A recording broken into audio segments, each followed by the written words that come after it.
Hello बेटा। आज हम शुरू करने जा रहे हैं macro economics. Macro economics plus two की इकोनॉमिक्स की एक बुक है। प्लस टू में इकोनॉमिक्स की दो बुक्स हैं। कौन कौन सी दो बुक्स हैं बेटा? मैक्रो इकोनॉमिक्स और Indian economy. Macro economics 40 marks की बुक है। इंडियन इकोनॉमी भी 40 मार्क्स की बुक है। 20 मार्क्स का आपका प्रोजेक्ट आएगा प्लस टू में। तो आज हम शुरू करेंगे macro economics.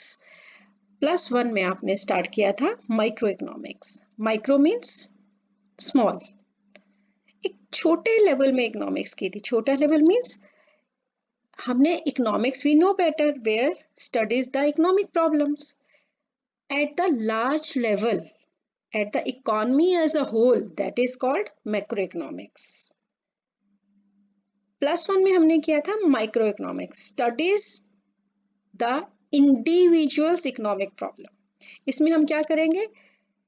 It is the part of macroeconomics is the part of economic theory that studies the economy as a whole। इस बात का मतलब समझो बेटा, economy as a whole यानी हम किसी को अकेले नहीं देखेंगे, डिमांड सप्लाई की बात नहीं करेंगे। वो हमने मार्केट डिमांड की बात की थी, नो डाउट। मार्केट डिमांड में भी हमने क्या कहा था? Demand by all the consumers for a particular commodity at particular time. लेकिन मैक्रो इकोनॉमिक्स में हम एज अ होल करेंगे। It means demand for all the goods and services by all the economy in an accounting year. क्या समझ में आया? There is a lot of difference between market demand and aggregate demand. Aggregate demand and aggregate supply, there is a lot of difference between market demand and market supply. तो macro economics में हम करेंगे aggregate demand. और aggregate demand क्या होती है बेटे? Aggregate demand होती है demand for all the goods and services in the economy in an accounting year. तो पूरा का पूरा हो गया ना। तो macro economics is the part of economic theory that studies the economy as a whole। क्या क्या पढ़ेंगे इसमें? such as national income, aggregate employment, सबकी इकट्ठी, general price level। there is a lot of difference between price determination and price level। price level means inflation कितना चल रहा है, deflation कितना हो रहा है। aggregate price level that is totally depend upon income and output।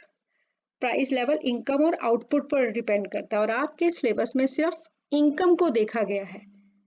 Plus two में सिर्फ इनकम से प्राइस लेवल को लिया गया बेटे। लाइक अगर जैसे जैसे हमारी इनकम बढ़ेगी, हमारी डिमांड बढ़ेगी, डिमांड बढ़ेगी तो इन्फ्लेशन बढ़ेगी। क्लियर? और इनकम कम होगी तो डिमांड कम होगी और डिफ्लेशन हो जाएगा। क्लियर? जनरल प्राइस लेवल को देखा गया है, एग्रीगेट कंजम्पशन, हम सबकी कंजम्पशंस को देखा गया, और एग्रीगेट इन्वेस्टमेंट। आई होप आपको ये समझ में आ गया होगा कि मैक्रो इकोनॉमिक्स होती क्या है। I repeat, macroeconomics is the branch of economics, or we can say that is a part of economic theory that studies the economy as a whole। 1 mark का question आए तो it studies the economy as a whole, or we can say that it takes the economic issues, it takes the economic issues or economic problems of an economy। Is that clear? तो इसे क्या बोलेंगे हम? Macro economics. Macro economics is the part of economic theory that studies the economic theory economy as a whole. चलते हैं अब next part. इसका क्या क्या स्ट्रक्चर है, इसमें हम क्या क्या देखते हैं, यानी ये किससे बनती है। Macro economics is concerned with economic problem, हम जानते हैं, at the level of an as an economy. ये बात तो आपको समझ में आ गई, हमने बहुत बार रिपीट कर ली। Economic problem at the level of economy as a whole. अगली बात की बात करते हैं। जब इसके स्ट्रक्चर को देखते हैं तो it employs the study of 4 different sectors of the economy. इसमें 4 डिफरेंट सेक्टर्स क्यों बात कही गई?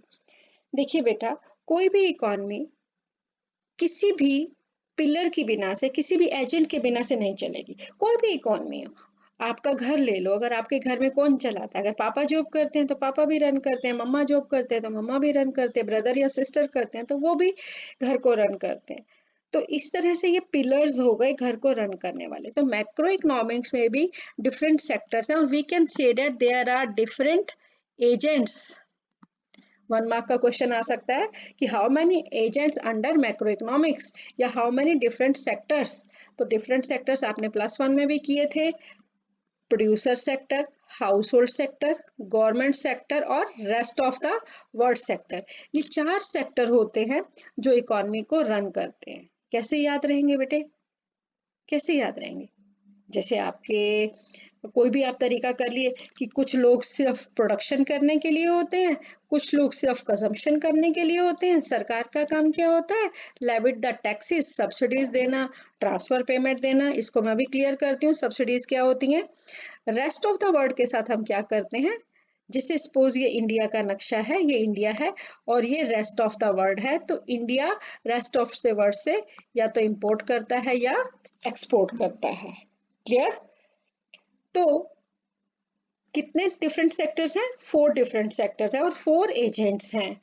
An economy is different divided into different sectors depending on the nature of study. The first one is producer sector, engaged in the production of goods and services. Household sector, engaged in the consumption of goods and services. Household sector in the consumption. Government sector, engaged in the activity of taxation and subsidies. The rest of the world sector engaged in exports and imports. और ये जो last sector है इसको हम कह सकते हैं banks, financial sector. ये चारों सेक्टर बिना फाइनेंशियल सेक्टर के कोई भी एक्टिविटी नहीं कर सकते, क्योंकि टाइमली इन्हें बोरोइंग्स लेनी होती हैं और इन्हें लैंडिंग्स देनी होती हैं। इस लैंडिंग्स वर्ड क्यों है? ऑब्वियस, अगर प्रोड्यूसर सेक्टर के पास पैसा कम हो गया तो वो क्या करेगा, सरप्लस हो गया या गवर्नमेंट के पास सरप्लस हो गया तो वो लेंड कर देगी, अदरवाइज कोई भी सेक्टर इससे बोरो कर सकता है। गवर्नमेंट सेक्टर भी बैंकों से उधार लेती रहती है। समझ में आ गया? तो इसके स्ट्रक्चर में हमने क्या किया, 4 डिफरेंट सेक्टर्स और we can say that there are 4 agents, 1, 2 and 3 and 4 and the 5th one is financial sector, क्योंकि ये सब किससे काम करते हैं? पैसे से काम करते हैं। समझ में आ गया बेटा? नेक्स्ट टॉपिक चलते हैं। किसी भी इकोनॉमी में फ्लो कैसे चलता है, एक सेक्टर दूसरे सेक्टर पे कैसे डिपेंड रहता है? We know better, there are 4 sectors, household sector, producer sector, government sector और rest of the world sector. ये सारे सेक्टर्स फाइनेंशियल सेक्टर की वजह से, पैसे की वजह से आपस में जुड़े हुए हैं। अब पैसा कैसे जाता है? तो 4 जो सेक्टर्स हैं, अब इसमें से एक हाउस होल्ड सेक्टर ही ऐसा है जो सारे फैक्टर्स देता है। कौन कौन से फैक्टर्स हैं? लैंड, लेबर, कैपिटल, सॉरी बेटा, कैपिटल और एंटरप्रेन्योर।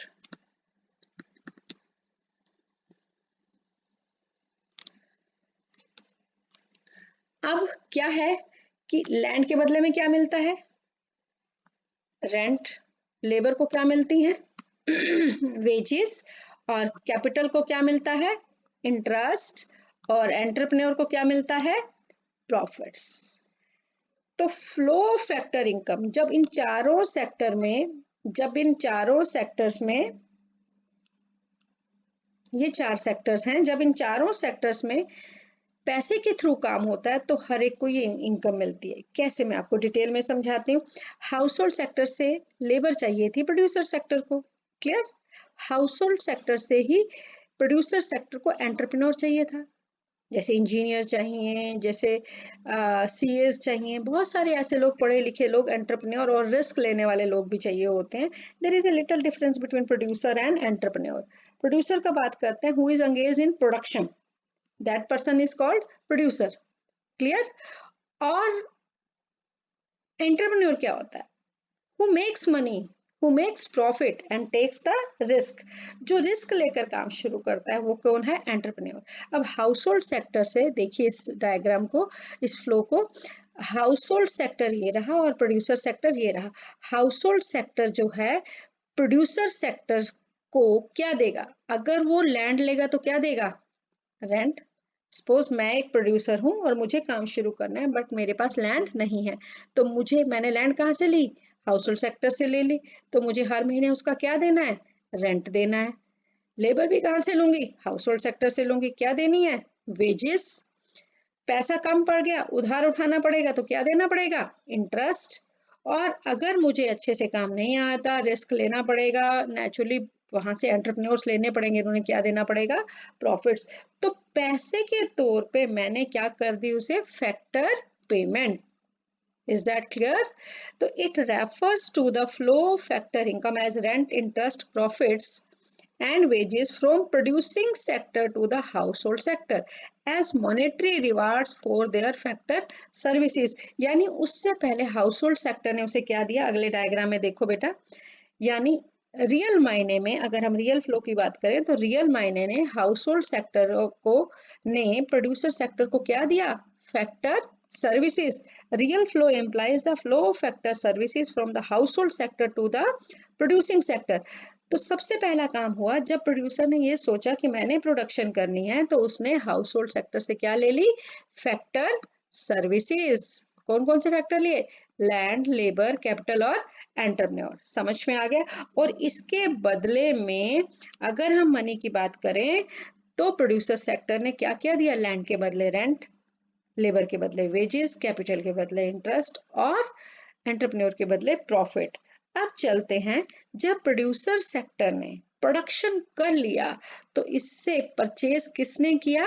हाउसहोल्ड सेक्टर ने। क्या परचेज किया? Goods and services. Producer supply goods and services to the household and household supplies factor of the production to the, यानी अब इस चीज में हम दोनों की सप्लाई देख रहे हैं। रियल मायने में हम दोनों की सप्लाई देख रहे हैं। रियल मायने ने हाउस होल्ड सेक्टर को क्या दे दिया? Factor services. क्लियर? और रियल मायने ने प्रोड्यूसर सेक्टर को क्या दे दिया? Goods and services. समझ में आ गया? और अगर इसी में पैसे की चर्चा करें तो जब इसने फैक्टर सर्विसेज लिए तो इसने चारों फैक्टर की क्या कर दी? Payment in the form of rent, wages, interest and profit. And when the purchase is household sector from producing sector goods and services, on the behalf of goods and services, household sector gives the consumption expenditure on the goods and services. Whatever the goods and services are purchased by the household sector from the producing sector, in return, household sector gives the expenditure on that particular goods and services, whatever is purchased from the producing sector. Is that clear? Now, what is the circular flow? Obvious. Circular, we know better. There is a circulation. Why we call this is circulation? Just take it carefully, beta. Producer sector initially takes the factor services from household sector, means land, labor, capital or entrepreneur. In return, circle complete. In return, producer sector gives the household sector's factor payment. On the behalf of rent, it gives rent. For labor, it is wages. For capital, it is interest. और for entrepreneur, it is profits. Is that clear? तो एक circular पूरा हो गया. Household sector gives the factor services to the producer sectors and producer sector gives factor payment to the household sector. Now, whatever the goods are produced by producer sector taken by the household sector, that is goods and services, and in return payment for goods and services. Clear? तो इससे ये factor services लेता है, बदले में factor payment देता है. इससे ये गुड्स एंड सर्विसेज लेता है, बदले में ये payment for goods and services करता है. तो एक सर्कल पूरा हो गया. तो इसमें हमने क्या चीज नोट की? हम इसमें तीन चीजें मेन नोट करेंगे. कितनी प्रोडक्शन हो रही है, इज दैट क्लियर? कितना ये इनकम जनरेट कर रहा है. अब इनकम जनरेट तो ये भी कर रहा है. Clear? It income generates from the goods and services whatever is produced by the producer sector, and household sector generates the money in the form of land, labor and capital with whatever the given services to the producer sector. On the return of this factor services, it take factor payments in the form of rent, interest, wages and profit. So income generation by both of the sectors, rather by the household sector or the producer sector. दोनों पैसा कमा रहे हैं. कैसे? ये goods and services बेच के कमा रहा है और ये factor services बेच के कमा रहा है. और expenditure भी दोनों sectors कर रहे हैं. कैसे कर रहे हैं? Expenditure done by the household sector in the name of payment for goods and services, and expenditure done by the producer sector on the factor payment. ये कितना खर्चा कर रहा है? फैक्टर पेमेंट के लिए खर्चा कर रहा है. ये बात अगले उसमें क्लियर हो जाएगी. ये फेसेस पढ़ते हैं. प्रोडक्शन फेस ऑफ कौन कर रहा है? It deals with the production of goods and services which is done by only producer sector. Income generate कौन कर रहा है? It means the flow of income of rent, interest, profit and wages paid by producer sector to the household sector. It is called money flow. Expenditure कौन कर रहा है? दो लोग कर रहे हैं. ये गुड्स एंड सर्विसेज को परचेज करने में एक्सपेंडिचर हो रहा है. अगर हम ध्यान से देखें बेटा,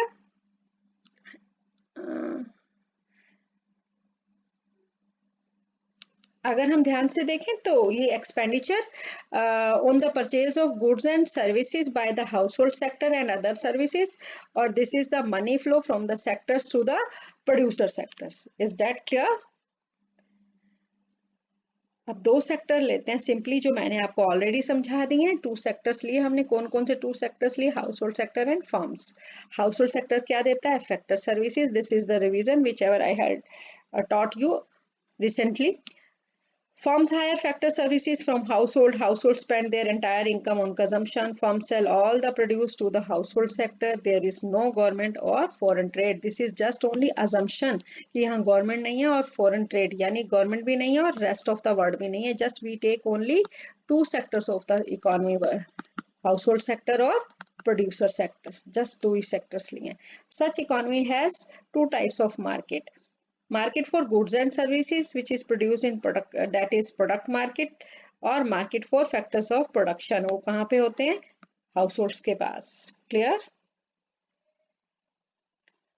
So our simple economy ये मैंने आपको करवा दिया है. दो sectors हैं तो ध्यान से देखो. ये arrow जो है वो टोटल इनकम अर्न कौन कर रहा है? हाउस होल्ड सेक्टर कर रहा है इन the form of rent, wages, interest and profit यानी फैक्टर सर्विसेज ले रहा है. और ये क्या कर रहा है? फैक्टर सर्विसेज ले रहा है. ये देखो एरो, ये फैक्टर सर्विसेज ले रहा है और ये उसके बदले में क्या कर रहा है? पेमेंट कर रहा है.